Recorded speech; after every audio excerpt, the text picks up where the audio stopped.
Fourth estate Tamil நேயர்களுக்கு அருள்மொழிவர்மனின் அன்பார்ந்த வணக்கங்கள். இது உங்கள் ஃபோர்த் எஸ்டேட் தமிழ் வழங்கும் பெருதனும் பெருதுகள் நிகழ்ச்சி. இன்றைக்கு நம்மோடு மீண்டும் இணைகிறார் குண்டாஸ் விவசாயி, மரியாதைக்குரிய தோழர் திரு அருள் ஆறுமுகம் அவர்கள். வணக்கம் தோழர். வணக்கம். இனிய உழவர் திருநாள் நல்வாழ்த்துக்களை தெரிவிச்சுக்கிறேன். உழவர் திருநாள் தெரிவிச்சுக்கிட்டாலும் இன்னைக்கு உழவர்கள் ரொம்ப மகிழ்ச்சியாக இருக்கிறாங்களா தமிழ்நாட்டில்னு கேட்டால் அப்சல்யூட்லி ஆன்சர் வந்து இல்லை அப்படிங்கிற மாதிரி சூழல் தொடர்ச்சி நடந்துக்கிட்டு இருக்கு. காரணம், நீங்கள் தொடர்ச்சி அந்த களத்தில் பார்த்துக்கிட்டு இருக்கீங்க.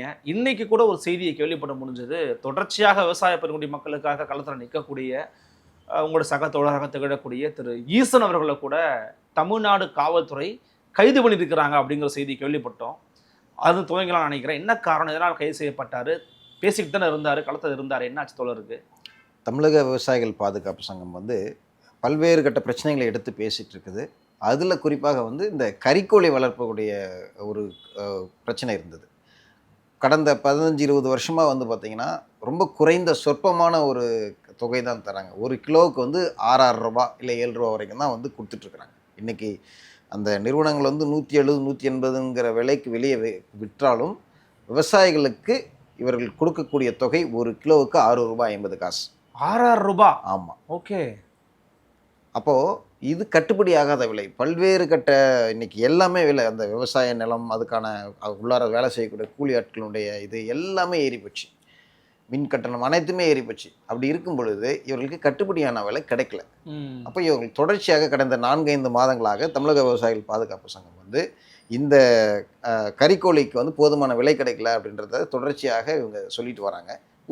ஒரு 20 நிறுவனங்கள் மட்டும்தான் இருக்குது, பெரும் நிறுவனங்கள். இந்த கோழி குஞ்சுங்களை தயாரித்து கொடுத்து அதை வளர்த்து கொடுத்த பிறகு எடுத்துகிட்டு போய் அதை மார்க்கெட் பண்ணுறவங்க ஒரு 20 நிறுவனங்கள் தமிழ்நாட்டில் இருக்காங்க. ஆமாம்.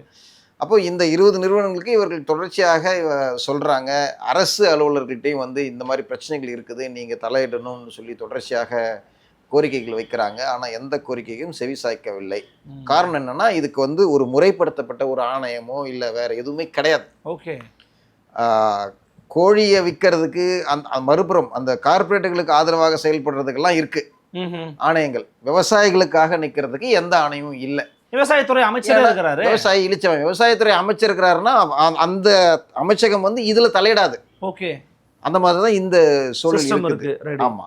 அப்படி இருக்கும் பொழுது